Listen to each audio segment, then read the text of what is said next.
Hello and welcome to CrossTalk, where all things are considered. I'm Peter Lavelle. Finally, it's almost over. As the U.S. presidential election comes to a close, what conclusions can we draw about American politics? Whoever wins will be deeply unpopular.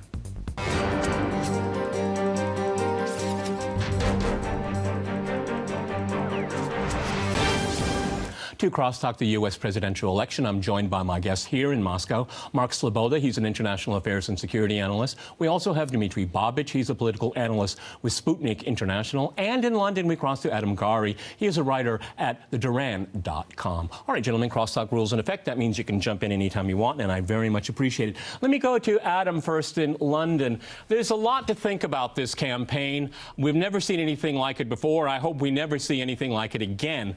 But I want to talk about the different kinds of takeaways you can think about this election. And in my mind, it was how the media behaved itself or misbehaved itself, focusing more on titillating stories, on scandals, and really on personalities. If you look at the airwaves, there's not a lot of substance. And I think this shows the poverty, in many ways, of this election. Go ahead, Adam, in London.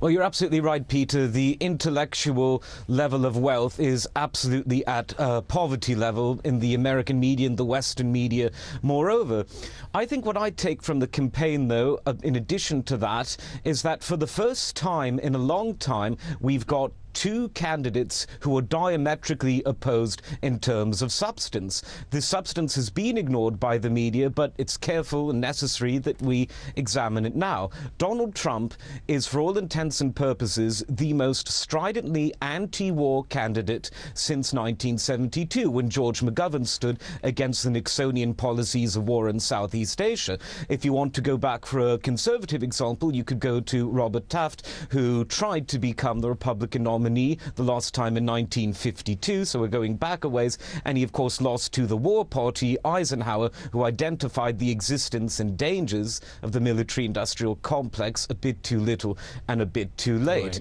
So I think the choice is quite clear. If you vote for Hillary Clinton, you're voting for the war candidate. If you're voting for Donald Trump, you're at least approaching the possibility of peace more than we've had in a long time. You know, Mark, the way that the media, depending on which side, I mean, it's basically all of media in the West, particularly in the United States, minus Fox, because Fox was a lot more nuanced. It focused a lot on the WikiLeaks. It talked a lot more about the criminal investigations of Clinton and the Clinton Foundation. But it was for, like CNN and the other networks, they basically stayed away from it or like to interpret it for you. Yeah. Your earlier comments about the concentration on sex, scandal, and personality, that's nothing new. I mean, that's been par for the course for U.S. elections going along forward. Now, has this election become more of a carnival-esque reality show? That's what I'm getting at. That's what I'm getting at. Yes, and there certainly has been a lack of substance. But to be fair, for the most part, Donald Trump has been a candidate without a lot of substance. He hasn't run on substance. He's run on. Yeah, but did Hillary Clinton run on her record, Dima? Because Hillary Clinton has an enormous amount of baggage there. Again, the mainstream wants to avoid it, and it wants to say, Hillary's Hillary, but he's unfit. That was basically the narrative. Well, I mean, let's listen to the interview with Julian Assange that was recently aired on RT, where he actually proves by facts that Hillary Clinton knew that Qatar and Saudi Arabia were financing the so-called Islamic State. Because Assange used her own words. Exactly. This is not an interpretation. Her own correspondence with John Podesta, where John Podesta says it, as we say in Russian, black on white, that basically Qatar and Saudi Arabia finance the so-called Islamic State. It's not some rogue Saudi prince. Who else did the Saudis and the Qataris fund? Exactly. Hillary Clinton. Okay, Adam, let me go back to you because I think this is, but Dima Babich is absolutely right here. This is a bombshell. It's out there. No, it should be a bombshell. Okay, thanks, Mark. It should be because this is really key here. Follow the money. And we are following the money here. But at the same time, the Western mainstream hardly picks up on it. I would be willing to bet that most people in the United States do not know this critical fact. Go ahead. And it's an incredibly dangerous fact. If you go up to most people in America and say, what are your views on ISIS, they would not surprisingly be uniformly negative. If you were to ask them, well, what are Hillary Clinton's ties to the kingpins, the sort of mafia godfathers of ISIS in the Gulf, the Qataris and the Saudis, they'd scratch their heads. The media have been derelict in their duty to expose the fact that a major U.S. candidate is connected to the funding and arming and spreading of the most vile and barbaric kind of terrorism that the world has seen in recent memory, if ever. And the fact that the information is there, but the journalists in the Western mainstream media aren't doing their job, shows that Donald Trump is correct when he says the biggest supporters of Hillary Clinton aren't any people or aren't any NGO even, not even any business, although she's got plenty of that on her side. It's the media. It's the media industrial complex, which for Hillary Clinton is probably even more important than her ties with the military industrial complex, though she's got quite a bit of ties with both. Okay, Mark, you know, we've been told by the campaign, the Clinton campaign, that there has been outside interference, meddling in the American election. And of course, it's usually pointed at Russia. But from the conversation we've already had here, we have Saudi Arabia, we have Qatar, and most importantly, WikiLeaks. WikiLeaks is functioning in the way that journalism used to. Journalism is just advocacy and it's hackery. And WikiLeaks, for all its criticism, is actually functioning as a responsible media outlet. Yeah, it's certainly doing the job of investigative journalism rather than stenography that most of the Western mainstream media has been reduced to through, you know, the way the corporate media works, cutbacks, and so on. That's understandable. But this piece of information, and then this is in Clinton's email citing U.S. intelligence, that the governments of Saudi Arabia and Qatar are clandestinely funding and providing logistical support to ISIS and other Sunni terrorist groups in the region. This is explosive. This should be the most important talking point of the election. It might be the biggest piece of information that WikiLeaks has ever provided. It goes further than just the election and Clinton having taken tens of millions of dollars from the Saudis and the Qataris. Clinton and Obama then went on, knowing this, to sell the Saudis over $100 billion worth of advanced the U.S. largest arms, military sales in history. In history, signed by Clinton. And then they have Saudi Arabia and Qatar knowing this in their anti-ISIS coalition, which reveals the whole thing as a sham and simply a tool for regime change in Syria. Other things here is the pay for play. I mean, I was reminiscing last night about the Watergate investigation. And of course, crimes were committed and wrongdoing committed. But, you know, Donald Trump is actually right. This is much, much bigger than Watergate. And I have to wonder how many of Clinton's people will go to jail for her. Go ahead, Dean. Well, the problem is that no one went to jail for basically providing false information on weapons of mass destruction in Iraq in 2003. Right. Did anyone get even demoted?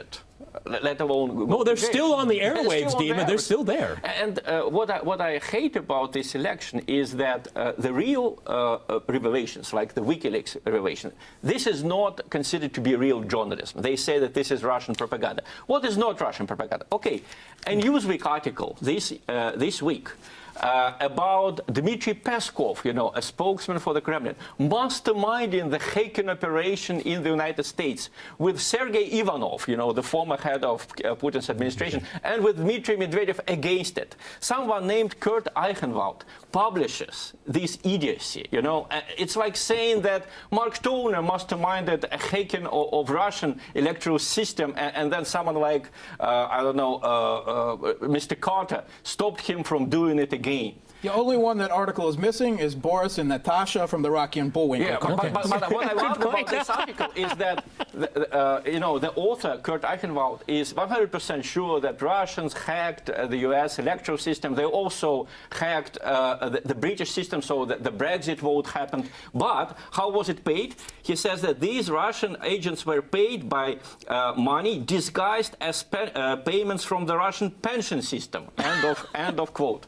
My dream is for Mr. Kurt Eichenwald be fired from the Newsweek. He would have been fired in the early 70s, in the times of Watergate, for publishing such nonsense, and that he would leave on payments from the Russian pension system that he considers to be enough to finance the hacking of DNC campaign. Let me go to Adam before we go to the break here. You know, one of the interesting things is we found out, Adam, is that at least 5 foreign intelligence agencies had access, hacked, essentially, Clinton's illegal server here. And Russia gets a lot of play there. But, you know, if you're Secretary of State and you have an unprotected server, a lot of people, not just foreign governments, are going to want to tap into there. And it was free for anyone to walk in. Again, we used the issue of who is fit to be president. This person, Hillary Clinton, is unfit with secrets. Go ahead.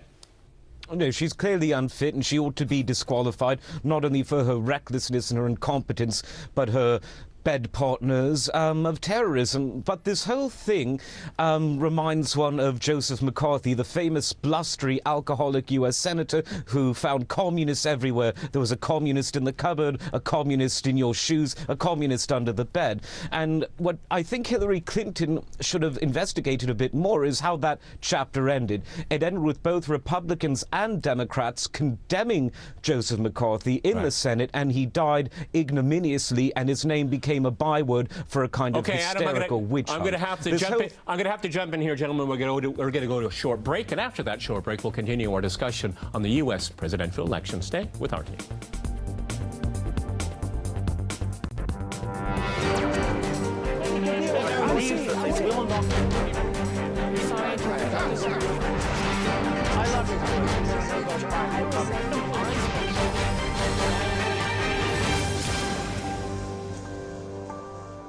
Welcome back to CrossTalk, where all things are considered. I'm Peter LaBelle. To remind you, we're discussing the U.S. presidential election.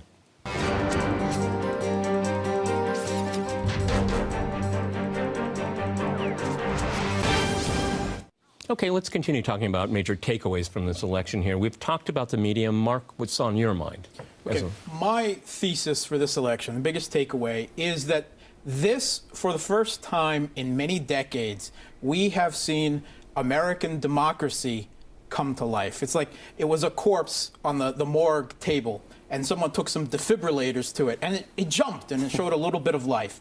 And we see this because of the emergence of 2 outsider candidates to dominate both of their parties, Bernie Sanders and Donald Trump.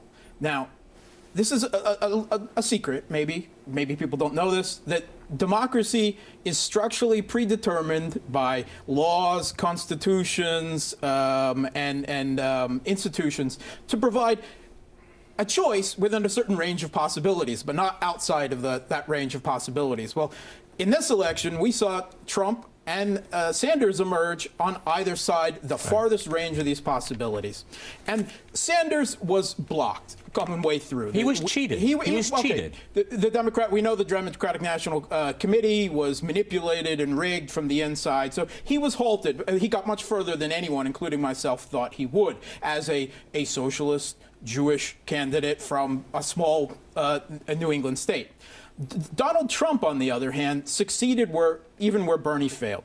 He got through all of the institutional filters of American democracy. He got through the media, which was completely aligned against him, has been from the beginning. He got through the corporations that provide the campaign finance. Donald Trump has done very little fundraising and spending in this election, remarkably little, instead managing to play the media for most of it. And the third thing is he got through his own party, which is where Sanders failed. He managed to get through a party that was probably rigged more than the Democratic National Committee was against him, but he had such an overwhelming lead by the party's base. Now, this is not to say that Donald Trump is a liberal Democrat. He's not. Americans, Westerners, often conflate democracy with liberalism. Democracy is a methodology for determining the general will, right? Liberalism is an ideology. Trump is not a liberal. Trump is an odious person, personally. I don't like him, all right? If I had my druthers, if we had a real democratic system, I would have elected Jill Stein. It's really interesting, Tim. You know, Mark brings up a really interesting point here, because I've often called this election the election of insurrection. And we've seen the institutions of power. I mean, really, quite remarkably, we have the government of the United States actively supporting Hillary Clinton's candidacy, which doesn't mean a president can't support the party's nominee. That's very normal in American history, okay? Even considered a tradition. It's not obligatory, though. But now we see the Attorney General, we see the Justice Department at war with each other, and it's only the beginning.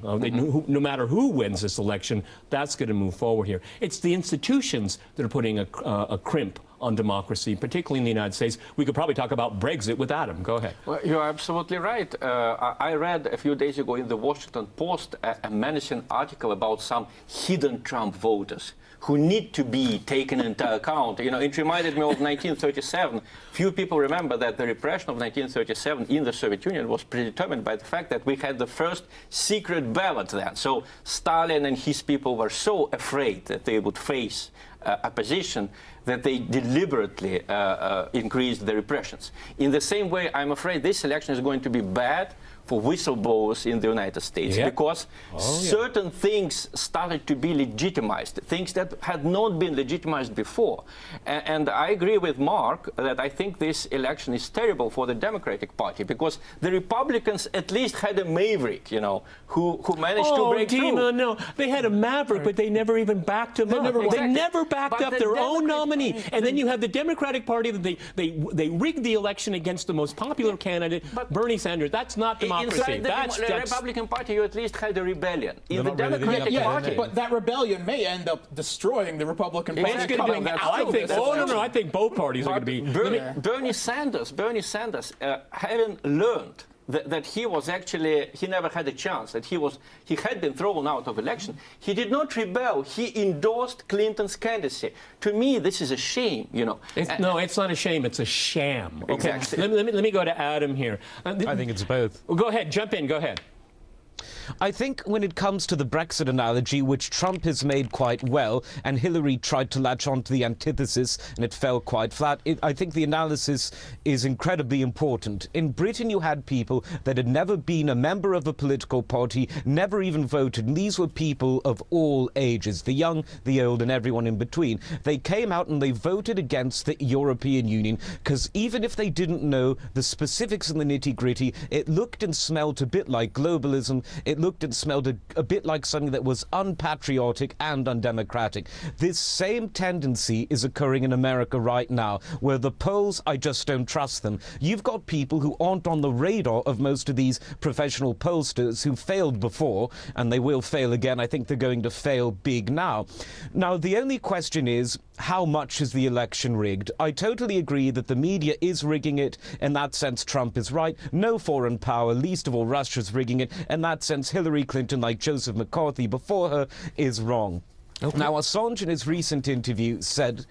pardon me? Go ahead. Oh, no, I was going to jump in here. Hang on here. Mark, one of the things that I find, we're talking about the election tomorrow, but the criminal investigations going on in and around Hillary Clinton, they're not going to end. They're not going to end anytime soon. And we were facing, with her election, we're looking at a potential constitutional crisis. And, you know, of course, if she gets inaugurated, then the investigations go in a different direction because you go into an impeachment mode, okay? Because the sitting president can't be arrested.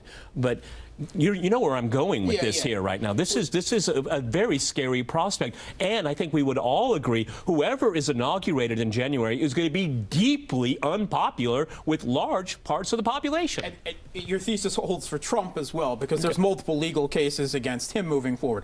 Either candidate wins, they're going to be under assault legally, and they're going to be under assault by populist backlash from the other side. And I agree with Adam that this election has been an election of populist expression. We saw people turn away from the center-right and the center-left and go to the far-right exterminative or the far-left exterminative, Sanders and Trump.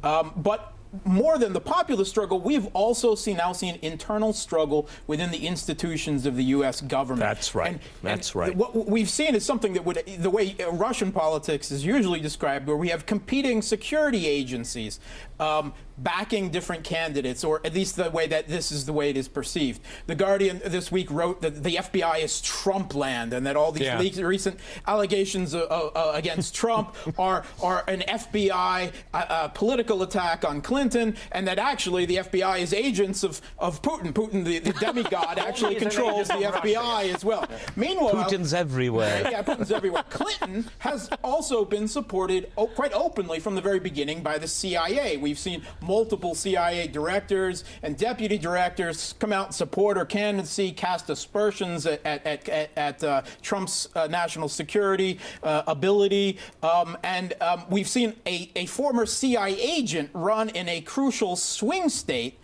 on a Republican ticket, a Mormon in Nevada, specifically to deny Trump this crucial swing state, Nevada, that could have decided the election. It still could. Go ahead, Jim. Maybe I'm not an insider of American politics, but I was stunned when I heard from Hillary Clinton in her debate with Trump. You know, Russian involvement was confirmed by 17 security agencies. No. You have a great free country where you have 17 security agencies obviously competing with each other. But the mere absurdity of this situation, you know, why is Clinton and, for example, Mr. Eichenwald, why do they accuse Russia of backing Donald Trump? Because Putin did not endorse Clinton's candidacy openly. Putin never said anything about him supporting Trump. Okay, let's face it. So Mrs. Clinton expects someone whom she compared to Hitler, whom Obama compared to Saddam Hussein. She expects that person to support her candidacy. Isn't that absurd? You know, people like that getting to the top of American policy is a joke in itself. You know, Adam, I've said on this program before that if Russia really wanted to get involved in the American election campaign, that Vladimir Putin could have just done a pay-for-play deal with the Clinton Foundation. Okay, I mean that would have been the easiest way to do it. That's what the Saudis and the Qataris do. I mean, if these people are to be believed, and most people, even in America, don't believe them, it seems that Putin's too busy running everyone else's country to be running Russia. I mean, what isn't Putin able to do? Maybe he could have fixed John Podesta's phone, since apparently he's the world's best hacker with an unparalleled knowledge of IT. I mean, it is absurd, but they keep peddling the absurdity. Is there an end to it? Well, there will be tomorrow, thank goodness. You know, Mark, what kind of country is the U.S. going to be in January? Because, you know, depending on how the election itself unfolds, we've had so many surprises in this campaign. I worry that there's going to be the issue of legitimacy, which is something that it's a specter that haunts American politics right now with the next president. The country is certainly going to be more divided than ever. And very well, either candidate could face legal proceedings against them that continue on into their presidency. The foreign policy, either more than likely with Clinton, that will be completely antagonistic going forward with Russia, right? And she's threatened to escalate to a potential World War III situation in Syria on behalf of these same jihadists, Al-Qaeda, you know, that she has supported to overthrow the Syrian government.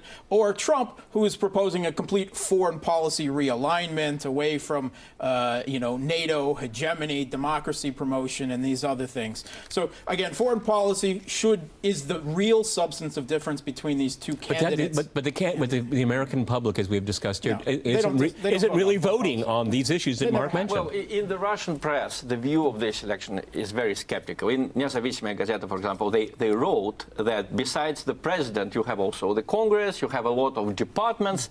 They won't allow Trump to become a peacemaker, even if he decides to become one. Okay, on that note there, depressing note here, we've run out of time, gentlemen. Many thanks to my guests here in Moscow and in London. And thanks to our viewers for watching us here at RT. See you next time. And remember, CrossTalk rules.